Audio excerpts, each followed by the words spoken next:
Hey there, English expanders. It's me, Agnes, again, and it's Saturday also. Today, it's the 10th of March, and today I was thinking about showing you what I was talking about so many times. Today, I'm going to show you my sample answers to the questions that can come up at a speaking test. You know, I was teaching you for the last 10 episodes of the show about how to answer the examiner's questions at a speaking test, but I haven't given you exact ideas. I just explained you how to treat the examiners or how to talk to them. I gave you my tips on this in a previous show, but today I'm going to give you my sample answers, how I would answer the examiner's question at a B2 level exam. Hi there, English expanders. My name is Agnes. I've been a language teacher, or especially an English teacher, for 15 years now. First, I started teaching in a secondary school where I've had several classes. But then last year I changed not my profession, but I changed my workplace, and I joined Don't Panic English Language School in Budapest, or near Budapest, where I have the opportunity to meet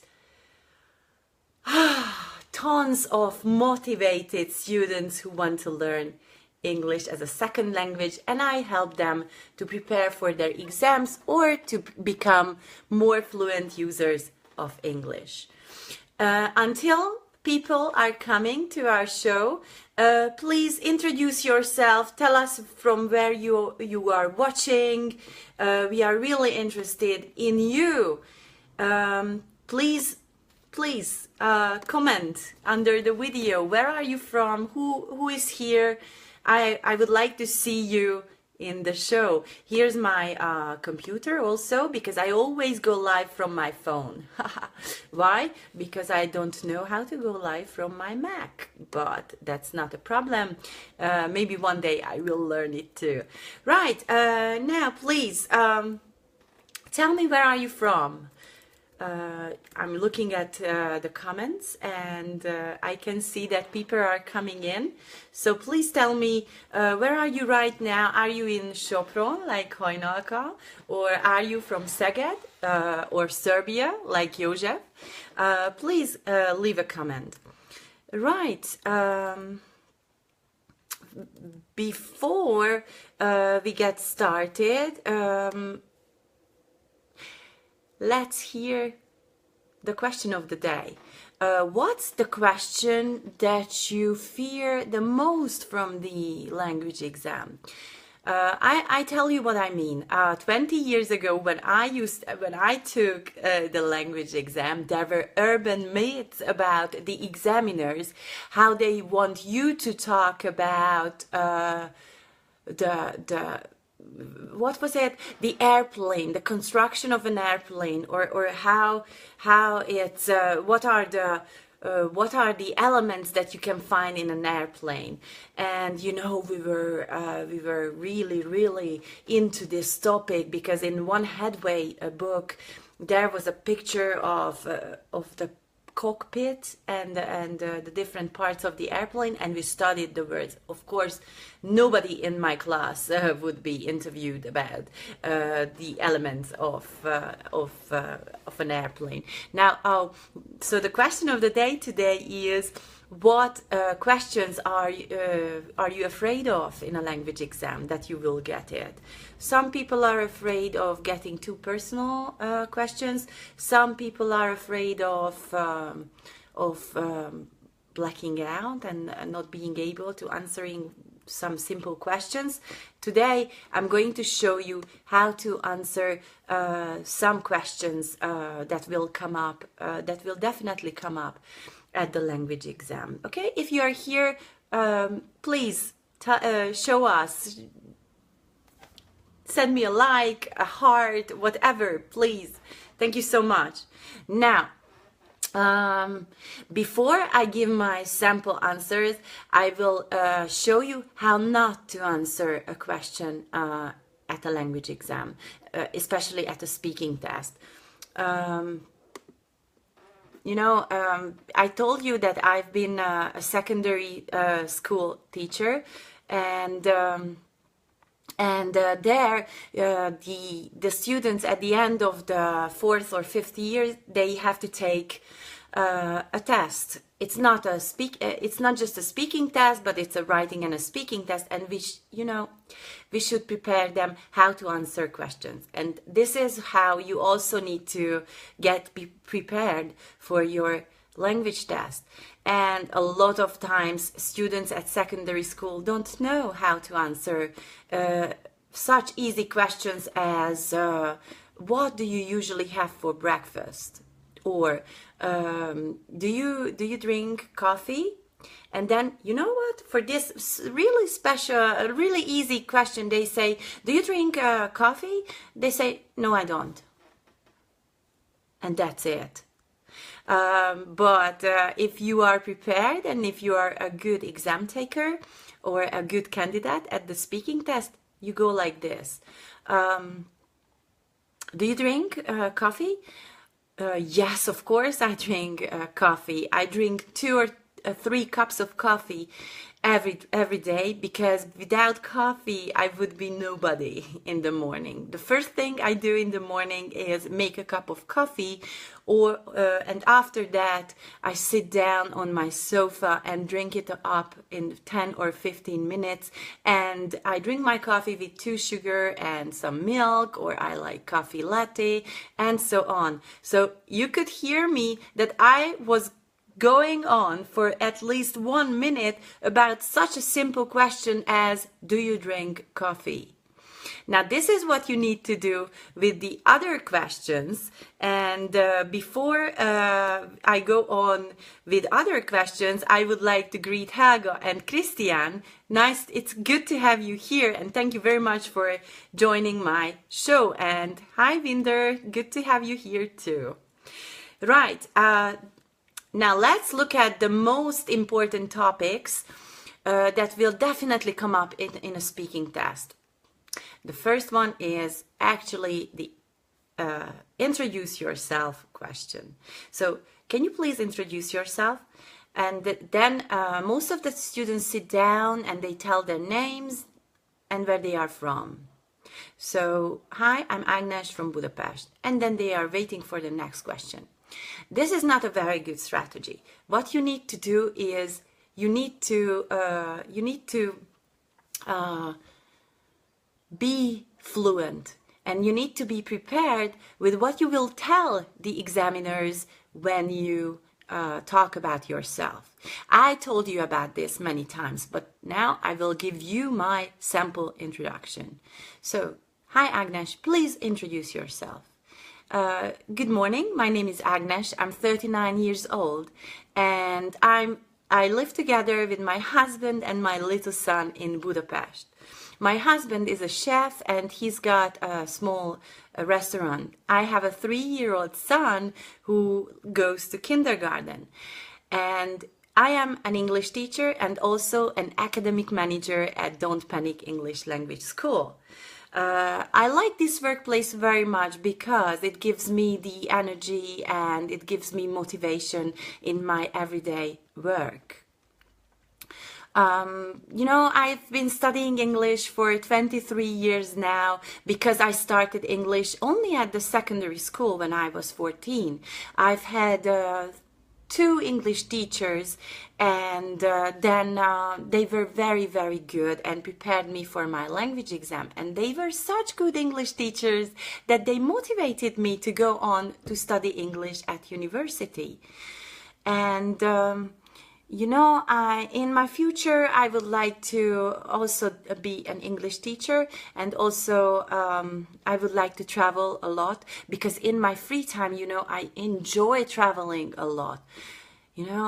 Now I'm going to stop here because you can see that I was jumping up and down, back and forth from topics of free time, education, work, without even taking a breath. So what you need to do also is get prepared to what you say, what you're going to say about yourself in the speaking test, and then they will, of course, the examiners will stop you at some time.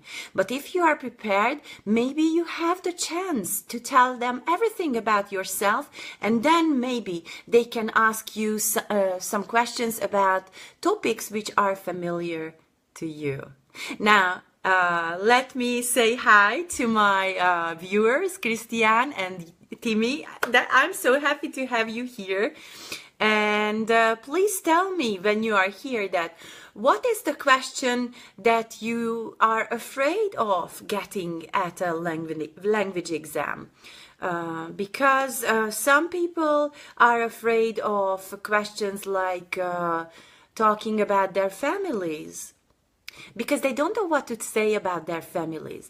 They are not really interested in your mother's job, for example.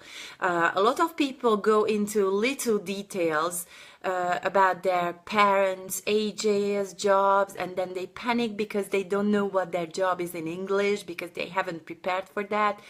You know what? Let's make it easy. If your father is I don't know, a technical engineer at I don't know which company, you can say that my father is an engineer. Or if your mom works with numbers but you don't know how to say her job very well, then say my mom is an accountant or is a bookkeeper. So don't make it too complicated, but prepare with a simple job. That's all you need to do. But what do you have to say about your family? Now listen to me. Agnes, introduce your family to us, or how is family life with you? I live together with my husband and my little son in Budapest. Unfortunately, my husband works a lot, but when he has some free time, we spend our time together in the three of us. We like going to a playground together with my son because he's a very energetic little boy and he needs a lot of movement and exercise. This is why we go to the playground twice a day on at weekends, and we also go and visit our parents when we have time for that. But on the other hand, it's also very, very important for us with my husband to spend some quality time together in the evenings, or sometimes when my son is not at home, we go to restaurants and enjoy each other's company. We like talking about the big things of life, and we like talking about our future. Okay, what other questions can come up, or what other questions are you afraid of? Please tell us in the comments. Now, sometimes you will get questions about your eating habits and how healthy you eat. People usually say that the very simple answer is that, oh, I eat healthily, and then they stop. But you should go into little details. What does eating healthily mean to you? Now let's hear my my sample answer for the question. Agnes, what eating habits do you follow? Do you have a healthy diet? Yes, of course. I try to eat healthily each and every day. I usually have breakfast in the morning. My breakfast usually consists of eggs and vegetables, but in the mornings at 10 o'clock or maybe after 11 o'clock, I also have some snacks. I never forget to drink my cup of coffee in the morning, and during the morning I drink lots of water. At 2 o'clock usually I have lunch, which is usually mainly from vegetables and meat, and which I prepared the previous day. After lunch I usually drink my cup of coffee because I will be useless in the afternoon without my cup of coffee.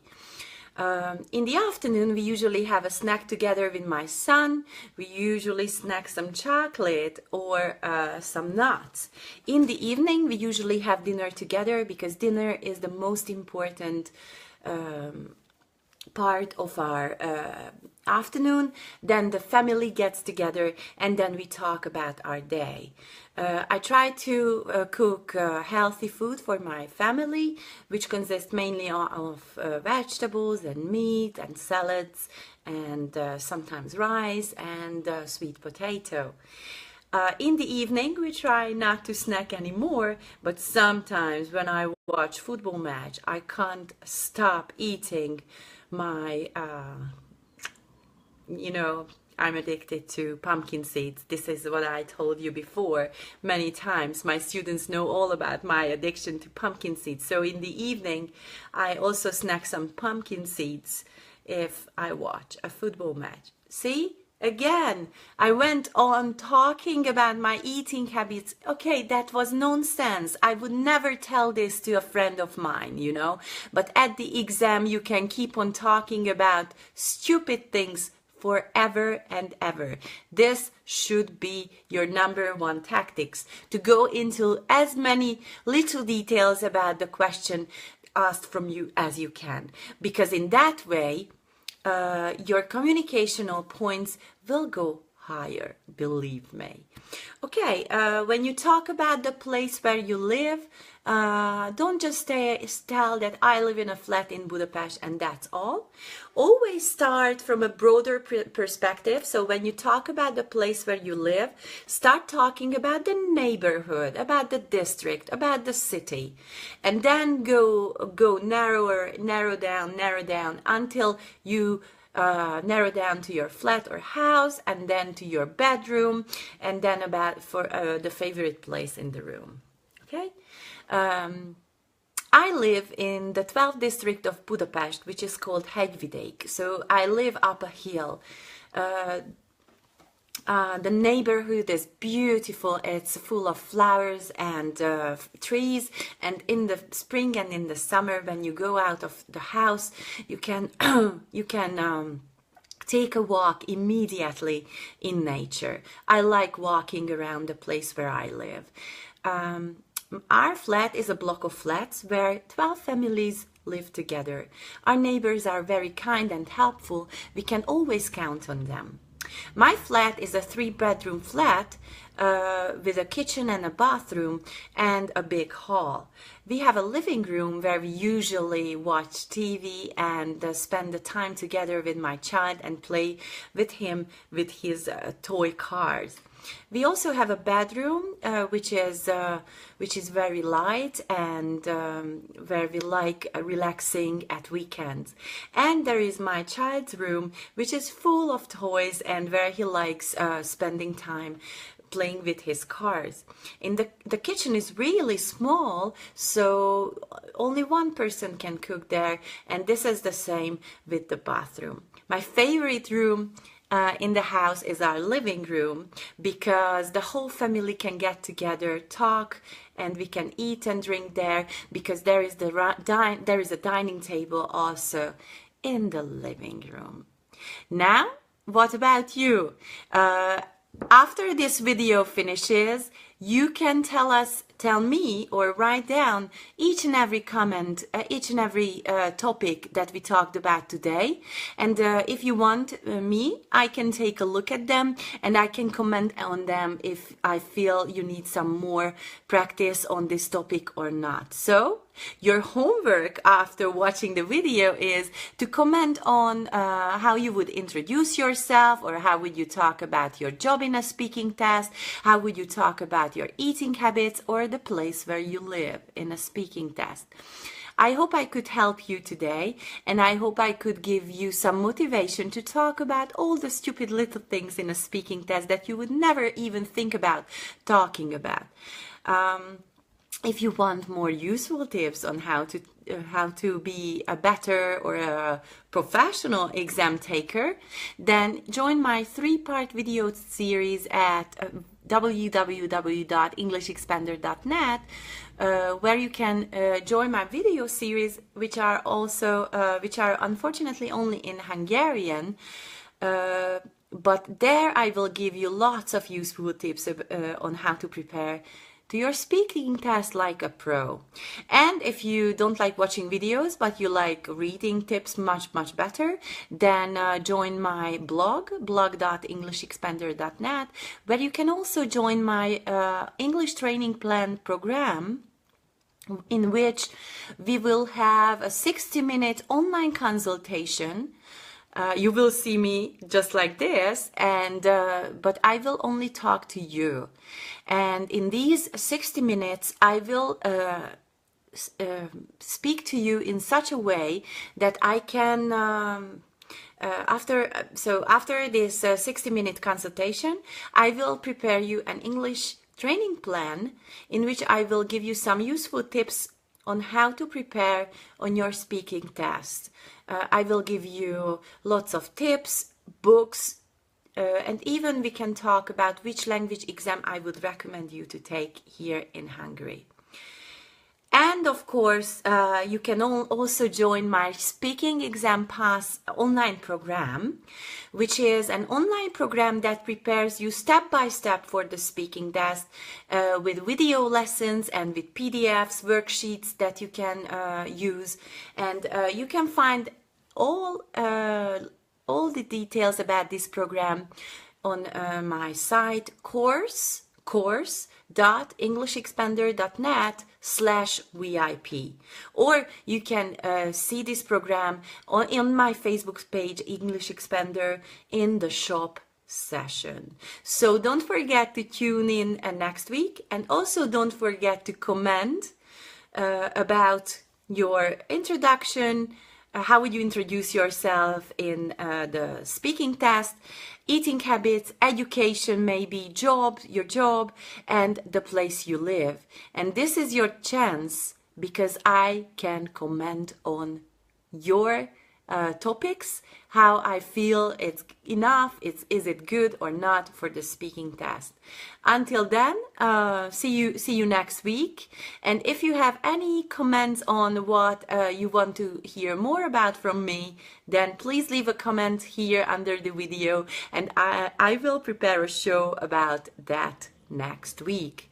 So everybody, it was nice to have you here, and have a wonderful weekend, because finally spring has arrived here in Hungary. So enjoy your weekend. I will do that too. Take care. Bye, English Expanders.